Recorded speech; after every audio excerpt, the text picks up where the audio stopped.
He's too old. He's out of touch, losing his marbles at an alarming rate. They have sinks where no water comes out.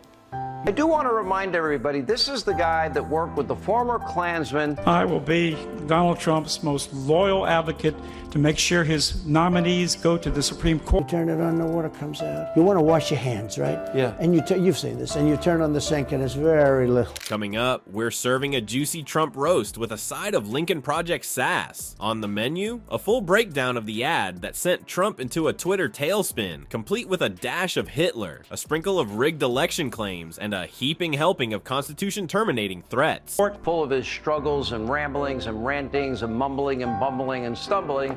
You decide. Take a look. I find it awkward. I find it embarrassing. He's really in the early stages of some kind of senile dementia. They've deliberately surrendered our border to vicious coyotes and drug smugglers. I mean, these drug smugglers, the smuggler, a smuggler! But wait, there's more. We'll also be taste testing the GOP's new Make America Great Again platform. Spoiler alert, it's about as appetizing as a Mar-a-Lago mystery meat surprise. Before we move on, I'd like to ask you a small favor. If you appreciate this content, please take a second to like this video and subscribe to the channel. Over 98% of you watch the videos without subscribing. It costs you nothing, but it makes a huge difference to us. So, did you click the subscribe button? Great. Thank you so much. Now back to the video. Do you recall the days when presidents detested Nazis? Yes, those days did exist. He speaks in rhyme. In rhyme?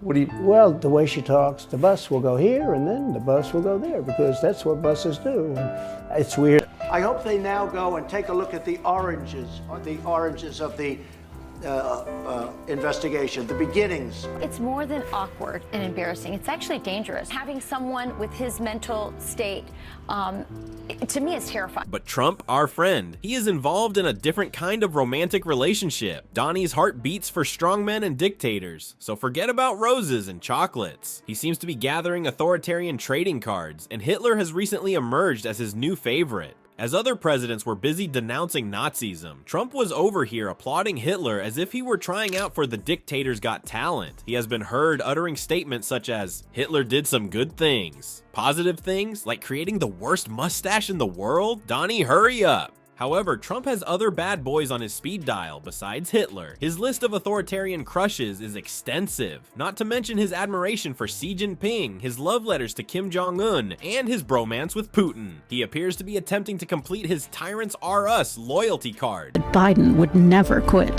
That you should spend all that time, all that money, so much money, focusing on Biden, how he's too old.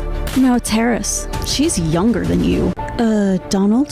They were wrong. Susie Wiles, Chris LaCivita, Tony the Pollster. They got it wrong. President Joe Biden has just announced that he is dropping out of the 2024 presidential race. Trump isn't just being Trump in this situation. Compared to what we've grown accustomed to from presidents, this is a total 180. American leaders have opposed authoritarianism for decades. They have fought for freedom, democracy, and human rights. Trump, though, he is handling the presidency as if it were a completely different day.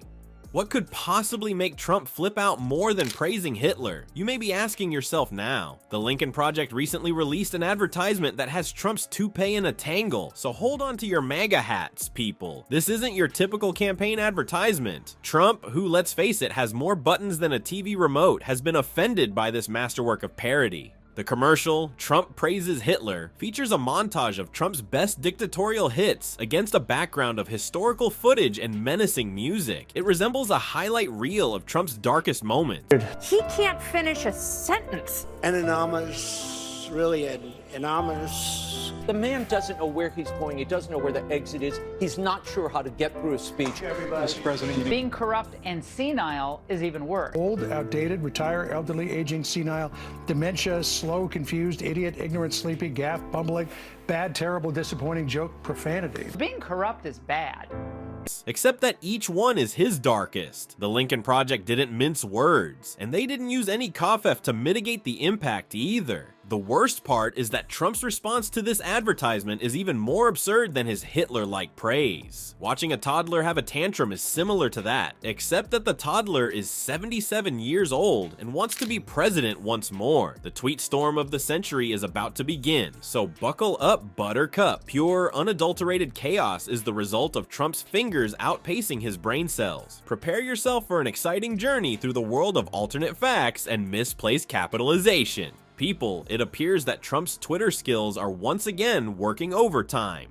This meltdown from our favorite orange former president would have made a toddler say, "Dude, chill out." All because of a small Lincoln Project advertisement that directly wounded his ego. What is causing Donnie's diapers to become tangled this time? In other words, he is saying that he is being politically persecuted. Poor little one. He's crying, "I've been indicted, they indicted me. I'm indicted, I'm being indicted, political indictment." Geez, Trump, we understand. You have been charged. Since indicted is used in one sentence the most, there's no need to break the record. But hold on, things will improve. The grumpy Trumpy claims to be 99% right on all of his claims. Apparently, he is the target of those annoying fact checkers. They're not supposed to verify facts or anything. Then he will tell us that his hair is real and the sky is orange. Trump uses the vegetable card just when you think it can't get any stranger. Yes, you heard correctly. President Biden is being compared to a vegetable by him. Perhaps someone should tell him that eating vegetables is healthier than, say, praising Hitler. What's the icing on the cake for this word salad Sunday? The bizarre outburst from Trump regarding forklifts and parts unknown. He babbled on about operating a forklift and people arriving from unheard of nations who speak unintelligible languages. It sounds like someone has been watching too much wrestling late at night.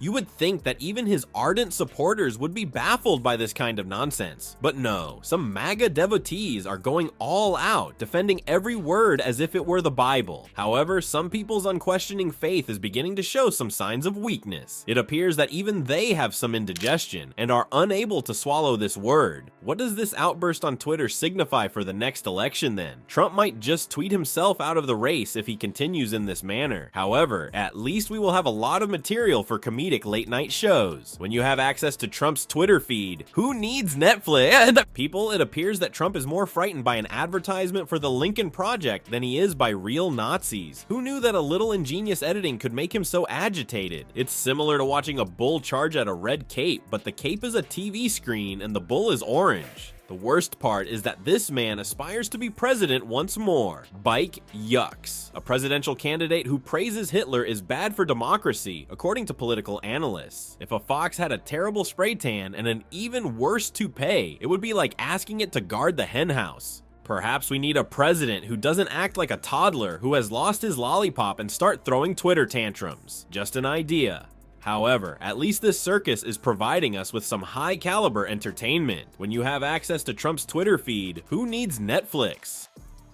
He said it over and over for years. Can you guarantee that Medicare, Medicaid, Social Security will not be touched? Yeah, I mean, I have said it so many times, you shouldn't be asking me that question. It is wrong to cut health care for the working poor. There's a lot of MAGAs on Medicaid. I'm telling you, if you don't think so, you are dead wrong. The effect of this bill is to break a promise. Medicare, Medicaid, none of that stuff is going to be touched. Nothing. We're going to love and cherish Social Security, Medicare, Medicaid. We're not going to do anything with that. His biggest MAGA supporters said no cuts to Medicaid. He thinks you're stupid and he can fool you. He doesn't care about your health insurance. All he wanted was your vote. Donald Trump. It's just not working. What happens when a group of fed-up Republican strategists take on Donald Trump, using his own playbook of mockery and attacks? Wait until you hear how one genius ad left Trump ranting on Twitter and proved their strategy worked better than anyone expected. Before we move on, I would like you to subscribe to the channel and like the video. Imagine this, a small group of political insiders, once proud members of the Republican establishment, suddenly deciding they've had enough. They look at Donald Trump, self-proclaimed genius, master dealmaker, and think, yeah, we're gonna take him down. No massive campaign machine, no blockbuster budgets, just a handful of laptops, a sharp sense of humor, and years of experience manipulating voters. That's how the Lincoln Project launched, a scrappy underdog outfit that set its sights on the biggest political target in the world. founded by a group of ex-Republican strategists. The Lincoln Project wasn't just another anti-Trump organization. These people knew the GOP inside and out. They weren't just throwing stones at Trump, they were throwing stones from the house they'd helped build. They were the architects of campaigns that solidified Republican dominance. And now, here they were, dismantling their own creation. For years, they'd worked on messaging that appealed directly to conservative voters. So when Trump showed up and turned the GOP into his personal fan club, they decided to fight back. Their mission: expose Trump for the fraud they believed he was, while also calling out the cowardice of their former colleagues who enabled him. Hey MAGA, he played you for a sucker. He knew you wanted to know the truth about the Epstein list. We need to release the Epstein list. That is an important thing. Would you declassify the Epstein files? Yeah. Trump thinks you're stupid. He can distract you. Trump's old friend Ghislaine Maxwell got 20 years for child sex trafficking. I just wish her well, frankly. It's sitting on my desk right now to review. So you voted for Donald Trump. How's that working out? Are you still talking about Jeffrey Epstein? Elon demanded you release the Epstein files. Pretty bold for what was essentially a political startup. Of course, not everyone thought they had a chance. From the beginning, there were plenty of skeptics. Critics dismissed them as an annoying but harmless faction. Cable news pundits rolled their eyes at their mix of biting ads and relentless trolling, suggesting it would do little more than irritate Trump. Some even said their approach would backfire, energizing his base instead of weakening it. After all, isn't Trump at his strongest when he's playing the victim? But the Lincoln Project's founders understood something many didn't. Trump was allergic to being mocked. If there was one button guaranteed to push him off balance, it was ego bruises, and they came armed with a plan to press that button repeatedly. Their power wasn't in their numbers, it was in their ability to think like Republicans. These were people who had spent decades honing the art of winning over conservative voters. They knew the specific keys that unlocked loyalty, projecting strength, focusing on patriotic messaging, and amplifying fear of perceived threats. These weren't abstract ideas to them, this was their bread and butter. The Lincoln Project weaponized everything they'd learned about the Republican playbook against Trump himself. Their ads didn't just poke fun at him, they jabbed right at the heart of how he wanted to be seen. Was he a strong leader? No. They portrayed him as a weak, bumbling liability. Was he making America great? Their ads painted the opposite picture, a country in chaos. Uh-oh, Donald. It happened. The man who made you is now the man who betrayed you. Elon hurt your polls, your ratings. You threw him out. President Trump and Elon Musk erupted into a nasty public feud today, stabbing you in the back. And you're so quiet about it. You had to, right? But now Elon's mad, big time, trying to kill your tax bill. The bromance is definitely over. So weak, so scared. Elon's got real money, not your crypto scam pocket change. Now he's out to get you. Sad. Getting under the skin of someone who prides himself on being untouchable? That's a masterstroke no pundit saw coming, and the fallout was just getting started. What if a single ad could drive Donald Trump to have a full-blown Twitter meltdown in the middle of the night? That's exactly what the Lincoln Project accomplished with their devastating parody ad, Morning in America. Let's be real, most political ads are forgettable. They're formulaic, flat, and loaded with cliches. But this one hit differently. It didn't just criticize Trump's presidency, it flipped the script on one of the most iconic ads in US political history. Back in 1984, Ronald Reagan's Morning in America ad showed off a happy, thriving country. It was all warm visuals and hopeful narration designed to make voters feel good about Reagan's leadership. The Lincoln Project, however, took that sunny nostalgia and dragged it through the mud. They created a nightmarish version of Reagan's classic, calling it Morning in America. The name alone set the tone. This wasn't the America of patriotic glory Trump kept rambling about. It was a nation spiraling into chaos. They rewrote the rosy lines with brutal honesty, backed by jarring visuals that painted a grim picture of what Trump's America looked like in the middle of 2020. The ad's timing couldn't have been sharper. Created during the height of the COVID-19 crisis, it zeroed in on Trump's failures with laser focus. The narration pulled no punches, citing statistics that hammered home the wreckage. Over 60,000 dead from the pandemic, millions out of work, and an economy teetering on the edge. Meanwhile, the visuals hit like a gut punch. Empty schools, schools, shuttered businesses, grim hospital footage. It wasn't subtle. If Morning in America was an old Polaroid of a golden era, this was the black and white photo you'd find in the back pages of a history book titled National Decline. And here's the kicker. The whole ad was voiced in the same calm and reassuring tone Reagan's original had used. Except now, that tone felt bitterly ironic, as if it were delivering a eulogy instead of a celebration. But here's why Morning in America went beyond just a well-made attack ad. It was carefully designed to mess with Trump's mind. The Lincoln Project wasn't just calling out his policy failures, they were sticking a fork right into his ego. Trump sees himself as synonymous with dominance and winning. The ad, on the other hand, portrayed him as weak, incompetent, and worst of all, a loser. It challenged the very image he'd spent decades building, and it did so in front of the entire world. For someone as image-obsessed as Trump, that's hitting below the belt. Parody, after all, has a unique kind of power in politics. And not just because it's funny, although we'd be lying if we said there wasn't a twisted humor in watching a supposedly all-powerful president crumble under a meme-worthy attack. No, parody works because it exposes hypocrisy in the most undeniable way. There are plenty of dry critiques of Trump out there, but satire stings because it reveals truth through mockery. It makes the flaws impossible to ignore. And Trump, more than any modern politician, is vulnerable to it. He thrives on projecting strength and credibility, but parody strips all that away, leaving the absurd behind. The Lincoln Project understood this perfectly, and they used it like a weapon. And then came Trump's reaction, or maybe detonation is a better word for it. Like clockwork, he jumped onto Twitter after midnight, furiously firing off insults at the Lincoln Project. He branded them losers in all caps, insulted their competence, and in true Trump fashion, made the story even bigger than it already was. If the ad was designed to get into his head, it worked brilliantly. Instead of ignoring it, he amplified it. And in doing so, he played directly into their hands. The meltdown didn't just validate the Lincoln Project's strategy, it turned it into a fundraising goldmine. Within days of Trump's late-night tirade, donations to the Lincoln Project surged by over $1 million.